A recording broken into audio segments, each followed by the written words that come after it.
دايما وانت مسافر بتحضر الشنطة. دايما وانت مسافر تحسب الوقت، امتى هتروح المطار، امتى هتركب، يا ترى الوزن، يا ترى المكان اللي هقعد فيه، يا ترى هتأخر، يا ترى هروح بدري، يا ترى هقعد كتير في المطار، يا ترى لا ده انا رايح بالظبط او رايح متأخر. ده وانت مسافر على الارض. طيب وانت مسافر على السماء؟ طبعا محدش فينا يعرف الميعاد. احنا على الارض عارفين الميعاد والزمن والوقت والتاريخ وكل حاجة، لكن السماء مش عارفين احنا كل واحد رايح امتى. علشان كده يعني حابب اقول ايه، ان احنا نبقى مستعدين طول الوقت في السفر الارضي.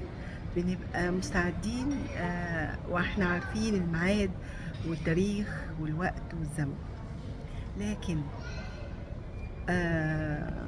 واحنا على الارض ومستنيين كل واحد هيروح امتى او هيسافر امتى، دي مش عارفينها. علشان كده احنا بس اللي علينا اللي نعمله ان احنا كل واحد يحضر نفسه كأن النهارده او الساعة دي اخر يوم في عمره. ربنا طبعا يديكم العمر كلكم، بس عشان دي الحقيقة الوحيدة في حياتنا. الموت دي حقيقة وحيدة، وفي مننا اللي بيستناها بفارغ صبر، وفي مننا اللي مشتاق عليها قوي، وفي مننا برضو اللي قايل لسه بدري، انا لسه صغير، لا ده انا لسه ما عملتش حاجات كتير. صدقوني انا عايزه اقول لكم حاجه، ان محدش ضامن عمره، محدش عارف هو امتى رايح ومين رايح قبل مين.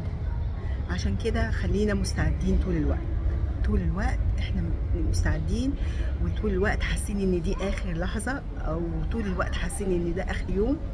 علشان كده خلينا واخدين بالنا كويس قوي، نكون مستعدين لليوم ده.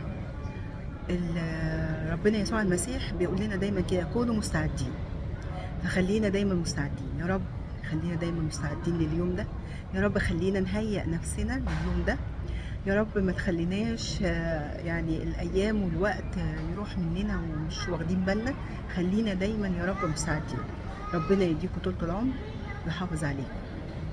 كبسولة ليا.